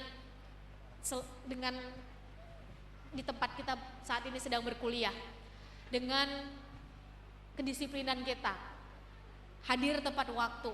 Dalam konteks ini, bukankah dalam satu hari kita dipanggil 5 kali? Seberapa disiplin kita memenuhi panggilan itu? Kejujuran, berintegritas. Cara terbaik mengecek atau mengetes integritas seseorang adalah kasih dia kesempatan. Kan gitu ya? Seorang yang gak punya kesempatan seringnya ia akan berbuat begitu-gitu saja. Tapi ketika dicoba, nih ada kesempatan untuk berbuat gak baik, kira-kira kita tetap akan berada di jalur baik atau justru menggunakan kesempatan tidak baik itu. Ketika misalnya seseorang gak punya kesempatan untuk berbuat yang gak baik, ya otomatis akan baik-baik saja. Orang yang hebat dan sukses adalah, menurut Shirley ya, adalah mereka yang punya kesempatan untuk berbuat gak baik, tapi mereka tetap memutuskan, ini adalah jalan kita, ini adalah prinsip kita, ini adalah nilai yang akan kita pegang dan kita teruskan dalam hidup kita. Apapun bentuknya dalam keseharian, kita ada kesempatan untuk leye-leye sih dalam sehari-hari, tapi kita memutuskan untuk enggak, bukan kayak begini karakter seorang muslim. Kita ada kesempatan untuk menunda sholat misalnya, wah bisa sih 10 menit lagi, tapi kita tahu bahwa memenuhi panggilan yang maha kuasa adalah bukti bahwa kita mau menuju kemenangan. Kan sebutannya adalah hayyalal sholah, hayyalal falah. Dengan demikian semakin kita mendalami prinsip-prinsip dan nilai Islam, maka sebetulnya bertanggung jawab terhadap diri sendiri adalah salah satu nilai. Bahwa kita menjadi muslim, muslimah, kita menjadi pemuda yang layak untuk mendapatkan masa depan tadi. Dan untuk itu, ya kembali pertanyaannya adalah seberapa sering dan seberapa besar effort kita untuk melayakkan diri, untuk membuat kesempatan itu lebih senang datang kepada kita, untuk membuat kesempatan itu lebih senang hinggap kepada kita. Nah, untuk pertanyaan yang kedua, titik terendah, ya tentu saja pernah. Namanya juga manusia ya Mas ya? Iya benar. Tentu saja pernah. Tapi yang ingin saya highlight begini, titik terendah orang kan beda-beda ya. Dalam hal ini Sally ingin meng-highlight bukan titik terendahnya, tapi tipping point itu akan selalu ada, baik itu di atas maupun di bawah. Apakah terus kalau orang yang kelihatannya dari luar enak-enak aja, wah sukses, wah kok ya gampang aja semuanya gitu, kok ya enak banget ya jadi dia gitu. Bisa jadi itu adalah cara yang Maha Kuasa mengujinya, bisa jadi kan? Karena ujian itu datang bukan hanya kesedihan, pada akhirnya kan kita dicoba bukan hanya lewat kesedihan dan kesengsaraan dan seterusnya. Boleh jadi lewat keterkenalan, boleh jadi lewat harta yang dimiliki, tapi itu adalah cobaan. Boleh jadi lewat popularitas, boleh jadi lewat jabatan yang dimilikinya, boleh jadi lewat kemampuan-kemampuan yang lain adalah cobaan. Karena semua itu akan dimintai pertanggungjawaban. Nah untuk itu cobaan dan titik terendah itu tergantung kita mendefinisikannya. Yang ingin Sally sampaikan adalah mindsetnya adalah bahwa hidup itu nggak mulus-mulus aja. Tentu naik turun, semangat juga naik turun, iman aja naik turun, apalagi semangat. Untuk itu ngelihat naik turun ini adalah sesuatu yang wajar. Sally ketika berada di titik yang Sally anggap saat itu cukup rendah, maka Sally merasa itu sebetulnya cara yang Maha Kuasa bilang bahwa Ser, kamu tuh mau sombong kayak gimana sih? Kamu tuh nggak ada apa-apanya, sini datang sini. Itu sebetulnya cara yang Maha Kuasa untuk memanggil kita. Dan Sally merasa bahwa ketika berada di titik terendah itu bukan akhir dari segalanya, itu mindset yang terbentuk. Boleh jadi kita mentok, boleh jadi ini udah kemana lagi. Al-Quran surat 93 ayat Al-Quran surat ke-93 94, alam nasyrah laka sadrak dan wadduha, itu adalah bukti bahwa Nabi Muhammad SAW pun pernah berada pada titik itu, benar ya Mas? Dan itu adalah hal yang wajar. Hanya saja kita salah, kita gagal, kita berada pada posisi atau titik terendah, itu bukan akhir dari segalanya. Itu tanda bahwa kita akan bertumbuh. La yukallifullahu nafsan illa wus'aha, tidak akan diberi cobaan nih. Kita nggak akan dicoba kecuali kita punya kapasitas untuk menyelesaikannya. Kita sebetulnya punya kemampuan, hanya saja ini yang Maha Kuasa hanya ingin ngelihat ini sebetulnya balik apa enggak nih, ini sebetulnya mau sampai mana sih. Nah, ngelihat sukses apa enggak seseorang itu, kalau sekarang sudah menjadi kesimpulan, dulu jadi hipotesis. Sukses atau tidak seseorang itu bukan dari berapa banyak gagalnya, bukan berapa banyak titik terendah dalam hidupnya yang terus-terusan dikasih terus, atau kesalahan yang dibuat dalam hidupnya. Toh bukan ranah kita juga menjudge seseorang, bukan ranah kita juga manusia untuk menghakimi orang lain, bukan ranah kita, itu ranahnya yang Maha Kuasa. Sukses atau tidaknya seseorang itu dilihat dari pilihan sikapnya saat berada di titik terendah, memutuskan untuk bangkit atau putuskan untuk menyerah. Kalau kita bangkit, tandanya kita masih ada peluang untuk keluar sebagai pemenang. Kalau kita menyerah, ya udah tandanya kita selesai. Untuk itu 10 kali kita gagal, 10 kali kita berada pada posisi paling rendah, 11 kali kita bangkit. 100 kali kita gagal, 101 kali kita bangkit. 1000 kali kita gagal, ya nggak apa-apa, 1001 kali kita bangkit. Pada akhirnya yang Maha Kuasa bukan menilai, wah udah salah berapa kali nih, kan bukan begitu. Yang Maha Kuasa menilai ketika salah apa yang kita lakukan. Apakah kita balik, apakah kita kembali mengakui kita salah, kita meng-acknowledge, kita minta sebetulnya, kita minta ampun, kita mohon arah sebetulnya kemana, atau kita sibuk dengan yang logika kita kadang-kadang kan memang ada batasnya ya. Kita lebih ngelihat sebetulnya ini effort kita, atau sebetulnya ini adalah dari yang Maha Kuasa. Terakhir saya ingin tutup bahwa ketika kita melihat masalah misalnya, atau berada pada posisi paling rendah, wah masalah udah besar banget. Wah ini problematika kita sudah sangat jeruat gitu misalnya, jeliwet misalnya. Maka hold on teman-teman, mungkin ada baiknya kita mulai kembali tadi, deep diving, memaknai lagi, melihat lagi lebih dalam, bukan sekedar formalitas diucapkan, bahwa dalam satu hari 24 jam bukankah kita mengucapkan minimal 17 kali Allahu Akbar.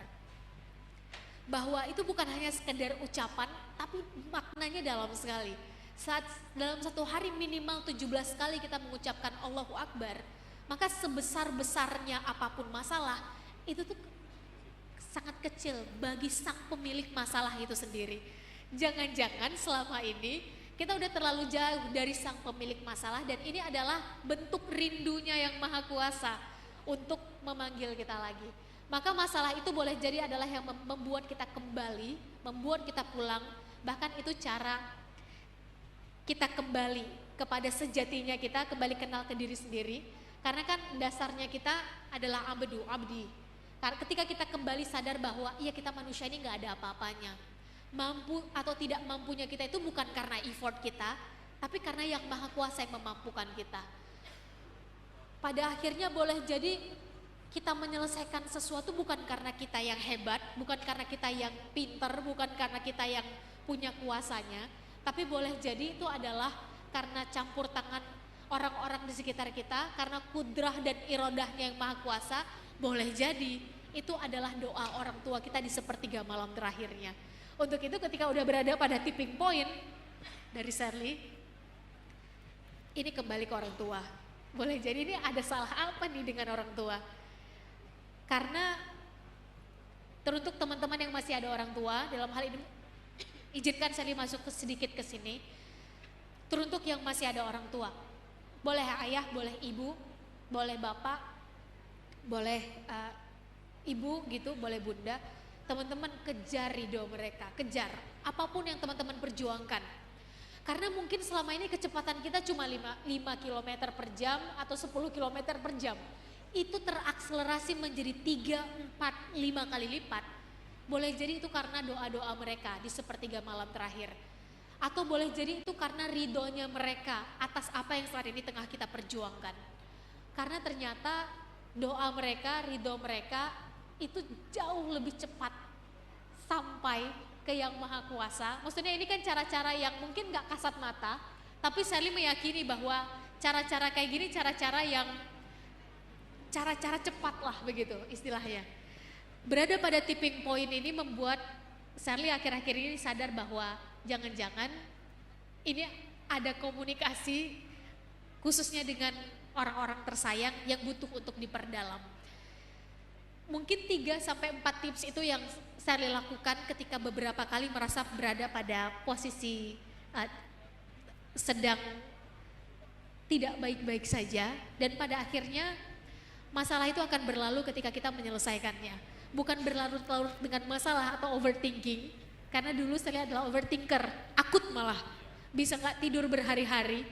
Tapi fokuslah pada solusi, bukan fokus pada masalah. Masalah akan selalu ada selama nafas masih di kandung badan, maka sejauh itu masalah akan selalu ada. Itu tanda bahwa kita hidup.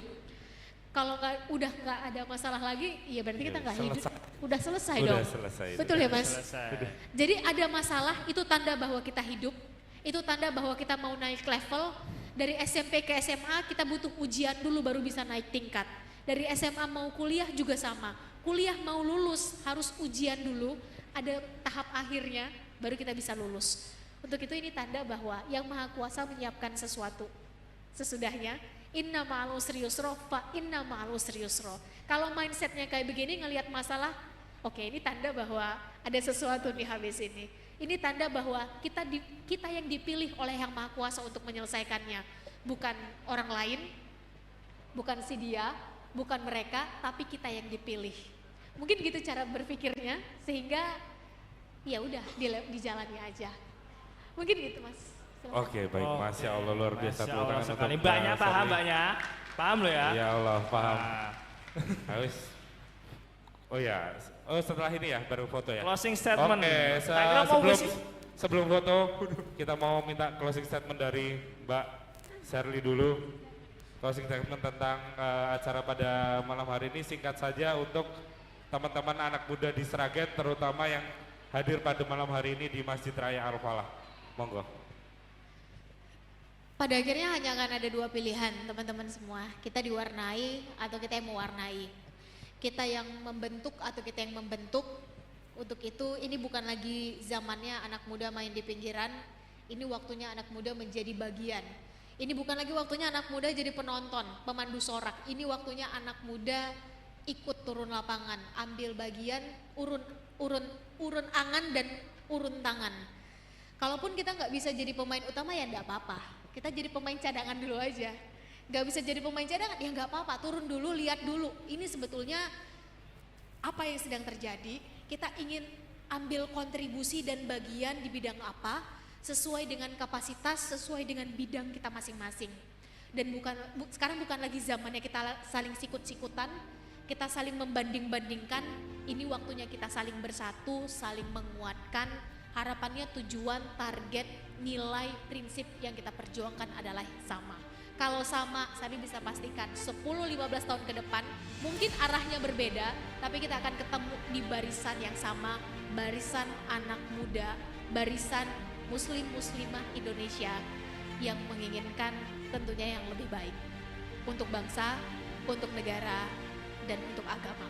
Prinsipnya satu, mari kita membiasakan yang benar, bukan membenarkan yang biasa. Semangat selalu untuk kita semua, semangat bertumbuh untuk kita semua. Saya izin pamit. Assalamualaikum warahmatullahi wabarakatuh. Waalaikumsalam warahmatullahi wabarakatuh. Masya Allah, luar biasa dan terima kasih sekali lagi Mbak Serli. Mohon maaf apabila kelusuan kita mengganggu Mbak Serli pada malam hari.